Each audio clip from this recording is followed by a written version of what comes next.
I'm Todd Brekhus, Chief Product Officer at Rennaisance. I'm happy to be sitting down here with Lonnie, and I'm really excited about what I'm about to show you is Rennaisance Next. Yeah, we're on ISTE.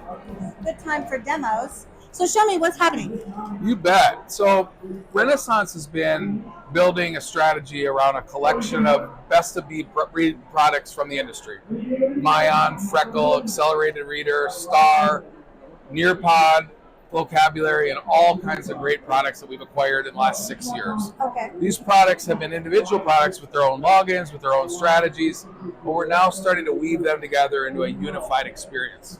And so that's what's launching here at ISTE. We're calling it Rennaisance Next. So you'll see you're launched in as Rennaisance Next, and you've got your apps down the side. You can go into those individual apps. They still work individually. You can still individually buy and market and partner and work on those apps.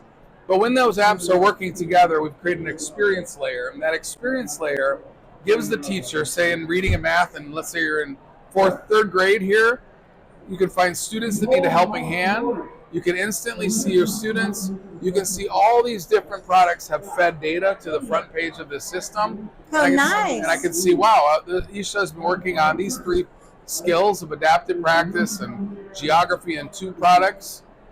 You can also see that what they've been reading and what Isha has been reading, where her accelerated reader scores are, what she's done via Lexile or ATOS level, and how many books she's may have read in Mayan and what kind of digital reading experiences she has. And then you can obviously see assessment data, which is very powerful. When you think about assessment data, most assessment data has been given to the district leader, so the leader can say, oh, we have these kind of issues, we have these kind of challenges. We built this app to be an experience layer for the teacher. She's carrying around her phone, she's carrying around her iPad, and instantly she can see the scores and she can make adjustments to her instruction. So my favorite part, and why we called it Rennaisance Next, is basically because it's providing recommendations. Here, Rennaisance Next, we can see Isha's test was completed in a few minutes. We recommend maybe taking a retest.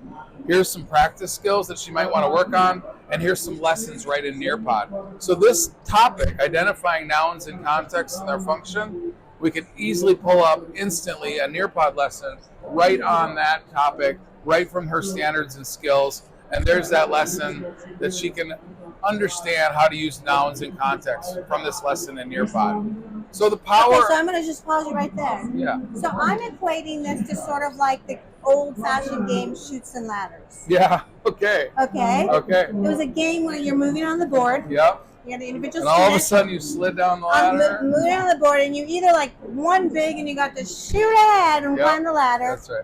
Or you failed at something or you didn't Slid get backwards, something yeah. and you slid back. Right. So what you're building here is a way to watch that pathway That's right. and then go, okay, wait a second, this student just slid back. That's right. And so then you underpin that with additional resources, supports, tier 1, tier 2 interventions, supports.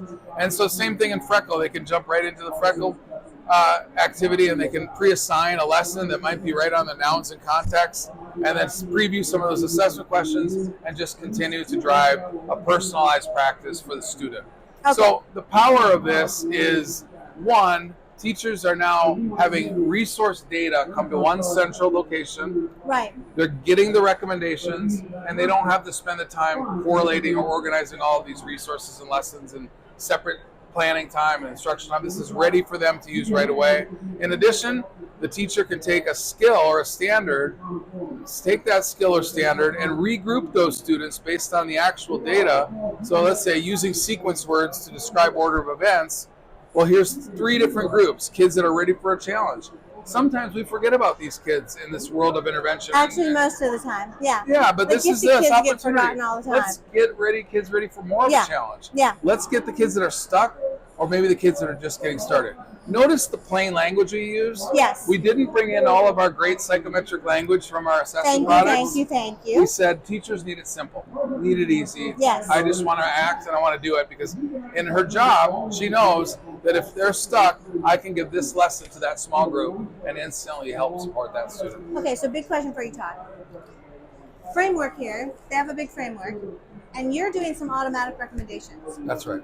You built algorithms to do that, didn't That's you? right. So there's a bit of AI in here. There is, and there's even more AI that I didn't show you that would also federate the searching and the finding and have an LLM across the top, a large language model search across the top, so that if I typed in... Is that got low machine learning in there type of AI? Well, no, this is actually, we vectorized all of our search for all the products. We organized that into a natural language search. So I could type, for right now, I'll just say rectangles because I don't have time to type in front of you. Yeah. And I can pull up then all of the rectangle activities that have been vectorized. And now what we're leaning into is the future where this teacher can say, first stages, I need lessons tomorrow on area of a rectangle. I need perimeter. I need volume, whatever. I can find that instant, easy access, and then sort that, sequence it, create a playlist of lessons for me, sort and sequence those playlists for me as a teacher. Right. Next stage will be, I need to find lessons for my kids who are 3 or 4 grade levels behind, and they really need to catch up in the area of a rectangle. What are the prerequisite skills? That's our second phase. We haven't launched that yet, but we're working on it. So AI is playing a major role in this. What we don't love and what we don't really think is, we're not just sending everything to some personalized tutor and sending the kids off there.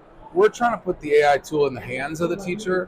And so the first place is, show me the recommendations that make sense for me to teach right now. Yeah. Show me the content and lessons that are already in these great vetted programs. Right. And build that for me and help compose that in a faster way than I'm used to, working all weekends or nights trying to put all these lessons together. So we're pretty excited about Rennaisance Next and what this is going to do to the portfolio. In the future, we're also looking at partnerships where we might bring other people's products into this, because as you can tell, it's an assessment-driven instruction environment. It's not an LMS, and it's not a textbook, and it's not individual apps. It's bringing it all together. Resources. That's right. Very, very intelligent resources. And obviously from lots of assessment data and instructional data. Yeah, yeah. So there we are. Sure. There you have it. We're very proud of your new baby. We are proud of it, and we've had a great team building it, and cooperation from all the product teams from all the different products come together. Yeah, good job. Thank you. Okay, so welcome new Rennaisance Next.